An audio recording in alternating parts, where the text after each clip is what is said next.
I live and work in New York as an artist because there's a big community of people working creatively with what is often referred to as immersive technologies, so immersive storytelling. So it's a very exciting time to be here because there are people, both within and outside the art world, film world, from games and advertising, coming together and building new kind of very artistic projects that are both shown in museums or in public spaces, or sometimes that people can download. So there's a very engaging community of people across industries, and I think that creates a very inspiring context to work in as an artist with these type of technologies, which it's interesting to build also installations for art museums, but the inspiration and dialogue for me, technically especially, and how you think about your human body and mind's relationship with immersive technologies often comes from outside the art world.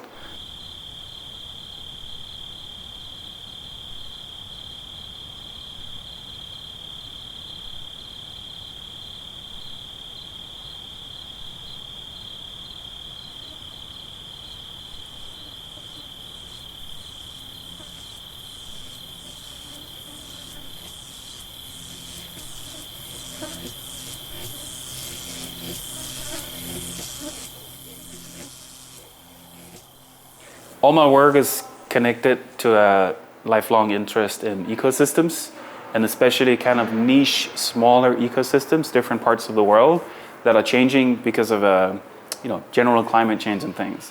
And in these places, there are specialized biologists researching often something extremely specific, like one specific bird that becomes extinct in one location was the theme of my newest work called Reanimated. And to do that piece, I talked to the biologist who studied this for 40 years of his life and why it became extinct. And from that, I created a story about kind of living with ghosts, in a sense, that things that humans have done in the past, in the case of this bird 200 years ago, influence the present. So that's one example, but all my work is connected by an interest in landscapes and how we can use technology to experience them in new ways. So in virtual reality, for example, you can literally be inside the soil of the ground, so you can perceive things and move around with your body in a way that you're not able to without that specific technology. So all my work is developed by me spending like 3 months, 6 months in a specific landscape, talking to scientists and being there, and then I collect leaves, soil, lichens, different material, and then I create digital creatures and locations and assets based on those specific trips that I go on and these conversations I have with biologists. And then from that, I transform it a bit and enable new ways of sensing and perceiving, for example, the leaf of a tree. So a leaf would be on a gigantic scale and the veins is like 2 meters wide and you can see everything's pulsating and things like that. You can touch it and move around it. It sounds like you have a lot of interest in nature, research, technology. Yeah. But you're known as an artist. What's the art part on it? Yeah, so my inspiration comes through these conversations I have with biologists, and then how there are specific new perspectives on the world based on their research. So everything I do as an artist is done through conversation with other people, and then from that I find something interesting or a certain feeling or a certain new way of looking at the world, and then I go back to my studio and then I kind of enhance that. So as an artist, I mix different species together. I create like new life. I create these abstract sensations and organisms around you in the VR headset or in installations. So as an artist, it's for me, my primary interest is to introduce the public and the audience to new ecological perspectives that are often very niche and found in small habitats around the world. And I identify those perspectives through talking with biologists who work on location, and then enhance a few specific perspectives and build entire installations around something that I think, if it's interesting to me if it's something that a general public maybe have never thought about. Like this latest piece with an extinct bird, it's based on a mating call of a bird that's no longer there. So this recording of the bird's mating call is from 1987, but it's no longer here. And there's a guy still alive who's able to remember what it was like seeing this bird. So I don't think a lot of people are thinking about now that we can listen to things from the past because of technology, but the creatures themselves are no longer here. So what does that feel like? What kind of existence is that as a human? What does that mean to live with these past memories through technology, through things that are lost and gone? And how do you kind of relate to that on a very existential level today? So that's an example of a story like that. Any sign of that uphill bird still calling? No. It's probably this bird. How do you do it? Literally how I create the artworks. Literally I go on a location and I bring a camera, and then I spend often, I mean, if I'm there for like 6 months, maybe I spend an entire month fully alone in a landscape with a tent and cameras and computers. And then I take photographs of things, and then I go back to my studio.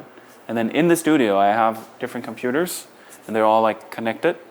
And then these computers allow me to modify these photographs. So I wrap the photographs around 3D models that I create to create kind of things that look real, but they're obviously man-made and like a little different. So a plant would never just fully be like the plant I photographed. It would have something weird about it or something interesting and kind of alien. And then I create a lot of the 3D models in VR. So I wear a headset, and then I have these like sculpting tools. So then I built different shapes and species to create virtual sculptures kind of. And then I put those into these virtual landscapes, and each virtual landscape is made in a computer game engine. So the technology that I've been using pretty much since I was a teenager is to modify video games. So these technologies, instead of making something with guns or something like that, I just create simulations of vast, massive landscapes. So each piece I do takes a year or a year and a half to produce. And I have a lot of collaborators on it. I work with people, NGOs, like the Rainforest Alliance I worked with before, scientists, composers, different people. And then together we're kind of building these massive worlds. And then I show those worlds in many different ways. So sometimes it's in a virtual reality headset, but the same world and artwork might be shown in a different location as a video installation or as an app on your phone. Because what's interesting to me is that this medium is very much alive. All the work I do is really has a kind of monumental effect to it. There's a bit of obsessiveness in the creation.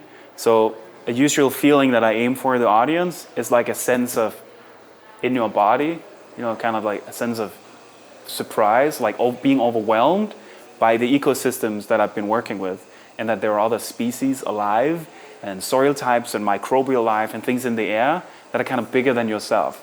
So this kind of old school, a bit almost like an 1800 landscape painter or something, of like a monumental overwhelming of your senses and feelings is something I strive for in all my work, to kind of show in a way that we live and are connected to other species and environments, both in the present, but also things from the past. Because our lifespans as humans, you know, we kind of can think and perceive within those years. You know, we count days, years, and minutes and seconds and everything.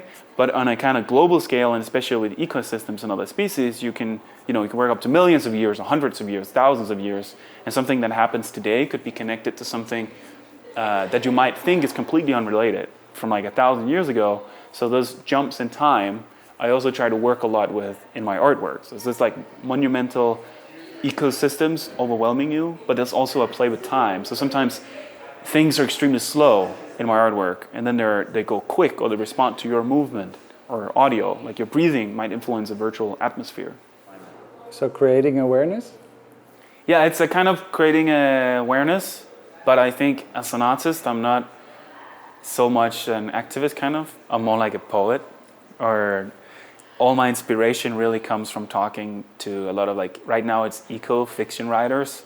So there's a whole field of people, not just in the art world, but in film and writing and video games, who are occupied with like creating this thing that's very hard to put word to, that some kind of describes some emotions pertaining to what it means to be alive and knowing that these things are changing in environments, and that your life is connected to something, to life that you can't even see through the water you drink, and that ends in the ocean, and that connects to some soil in the ocean, and that becomes part of another food chain and things. There's this like collective being together and like this network kind of.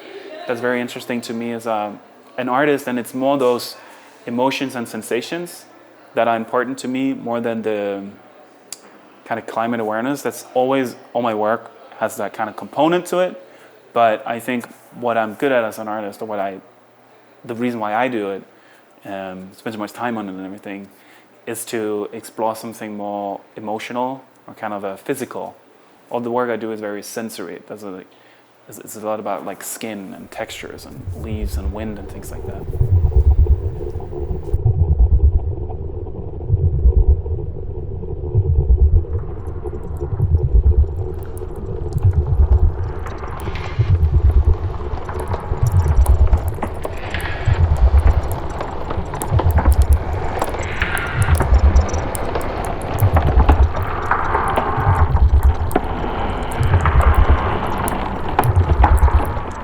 The location of where I'm showing is important in terms of reaching an audience. So it's, as an artist, I don't think that I'm kind of making art for myself or something.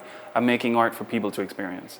This goes through all design processes that I do and things. I want this to be enabled to be perceived, and I want my audience to ask questions and things.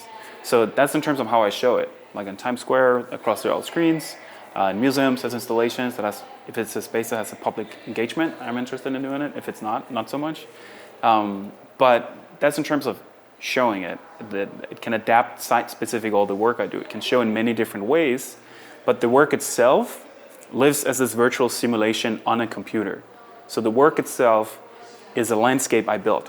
And that landscape lives literally on a computer, and it just runs. When I think about a medium, for example, like an artistic medium, I think about a tunnel or a channel. And I'm thinking that I am channeling a specific place in an exhibition space to an actual landscape and something that has happened in nature. And the installation and the technology and what I do is the studio is kind of the tunnel or the portal or the thing that takes you there. But it's not like you are there. There's this middle, uncanny, weird space. And that's where the artwork is itself. So it's very important for me to always adapt a piece to a specific architecture, because it creates this weird, uncanny new world. There's like a friction space between this cultivated museum space and then a remote ecosystem that I had to go to and work with biologists and everything. And then the exhibition itself is kind of like this fractured space, or this middle existence that I think basically we all live in right now. Like, I have plants hanging here, we're looking at it through a camera or through a computer screen, but the plant is still there. And there's always this like friction between ourselves and kind of mediums around us, like these channels to other places and worlds. And we're kind of always surrounded by that. So that middle space itself, when all the actual plants and ecosystems and the technology and yourself and the physical space, when they all meet, there's a kind of reality. Like that's the reality as you perceive it. And that's the reality that I kind of try to play with in my installations by making them site-specific in the sense that it's adapted to a local architecture, but it's also connected to a remote location and maybe something that happened like many hundred years ago in that specific location. So it's like a disconnection of time and space in a way.